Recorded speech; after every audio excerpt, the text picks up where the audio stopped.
എന്തൊക്കെയാണ് പരാതി എന്നുള്ള കാര്യങ്ങൾ ഇപ്പോൾ പുറത്തേക്ക് വരുന്നു. അനധികൃതമായി പണം കൈപ്പറ്റുന്നു, കൈക്കൂലി വാങ്ങുന്നു എന്നുള്ളതാണ് പ്രധാനപ്പെട്ട പരാതിയായി പറയുന്നത്. അതിൽ തെളിവുകളടക്കം തൻ്റെ പക്കലുണ്ട് എന്നുള്ളതാണ് ഇപ്പോൾ പ്രധാനപ്പെട്ട ഒരു വാദമായി അൻവർ പറയുന്നത്. അതോടൊപ്പം തന്നെ നേരത്തെ സ്വഭാവ ദൂഷ്യത്തിന് പാർട്ടിയിൽ നിന്ന് പുറത്തുപോയ പി ശശി ഇപ്പോഴും അത് തുടരുന്നു എന്ന സൂചന നൽകുന്ന വരികളും ആ കത്തിൽ.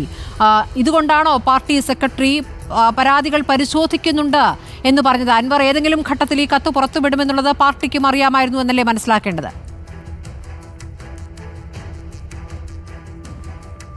പി ശശിക്കെതിരെ ഗൗരവതരമായ ആരോപണങ്ങളടങ്ങിയ പരാതിയാണ് പാർട്ടി നേതൃത്വത്തിന് കൈമാറിയത് എന്നായിരുന്നു പി വി അൻവർ നേരത്തെ തന്നെ മാധ്യമങ്ങളോട് പറഞ്ഞുകൊണ്ടിരുന്നത്. എന്നാൽ ആ ഘട്ടത്തിലൊന്നും ഈ പരാതിയുടെ പകർപ്പ് പുറത്തുവിടാൻ അദ്ദേഹം തയ്യാറായിരുന്നില്ല.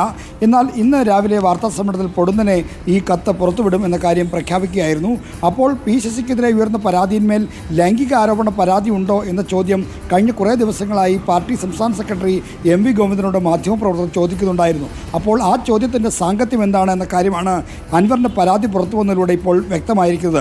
അതായത് മുഖ്യമന്ത്രിയുടെ ഓഫീസിൽ പരാതി നൽകാൻ എത്തുന്ന ആ സ്ത്രീകളെ, അവരിൽ കാണാൻ കൊള്ളാവുന്നവരെ അടക്കം ആളുകളെ വിളിച്ച് അവരോട് മോശമായ രീതിയിൽ സംസാരിക്കുന്നുവെന്നും അവർ പിന്നീട് ഇദ്ദേഹത്തിൻ്റെ ഫോൺ വന്നാൽ എടുക്കാതായി എന്നുമുള്ള ഗുരുതരമായ പരാമർശങ്ങളാണുള്ളത്. മുഖ്യമന്ത്രിയുടെ ഓഫീസിനെ പോലെ വളരെ ഗൗരവതരമായ ഒരു ഓഫീസ് സംവിധാനം പ്രവർത്തിക്കുന്ന സ്ഥലത്ത് നിന്ന് ഒരു തരത്തിലും ഉണ്ടാകാൻ പാടില്ലാത്ത ആക്ഷേപമാണ്. ഈ ആക്ഷേപം ഏതെങ്കിലും സാധാരണക്കാരായ ആളുകളോ അല്ലെങ്കിൽ സാധാരണപ്പെട്ട രാഷ്ട്രീയ നേതാക്കളോ ഉന്നയിക്കുന്ന ആരോപണമല്ല. മറിച്ച് CPM സ്വതന്ത്ര MLA ആയിരുന്ന പി വി അൻവർ രേഖാമൂലം സെപ്റ്റംബർ 13 ഈ CPIM-ൻ്റെ സംസ്ഥാന സെക്രട്ടറി എം വി ഗോവിന്ദൻ നൽകിയ പരാതിയാണിത്. അപ്പോൾ അവഗണിക്കാൻ കഴിയാത്ത ഒരു ഗൗരവതരമായ പരാതിയായി ഇത് മാറുമ്പോൾ ഇതേപ്പറ്റി അന്വേഷിക്കാൻ CPM നേതൃത്വം നിർബന്ധമാകുകയാണ്. ഇതിൻ്റെ തെളിവുകൾ അദ്ദേഹം കൈവശമുണ്ടെന്ന് പറയുന്നു. തെളിവുകൾ ഇതുവരെ പി വി അൻവർ പുറത്തുവിട്ടിട്ടില്ല. അതുകൂടി പുറത്തുവിട്ടാൽ വലിയ കോളിളക്കം ഉണ്ടാക്കുന്ന ഒരു പരാതിയായി ഇത് മാറുമെന്ന കാര്യത്തിൽ ഒരു സംശയവുമില്ല.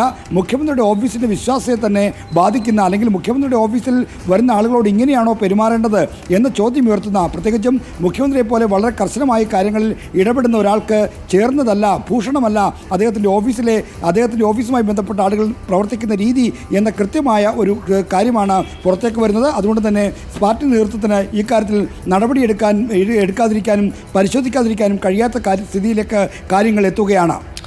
ശരി.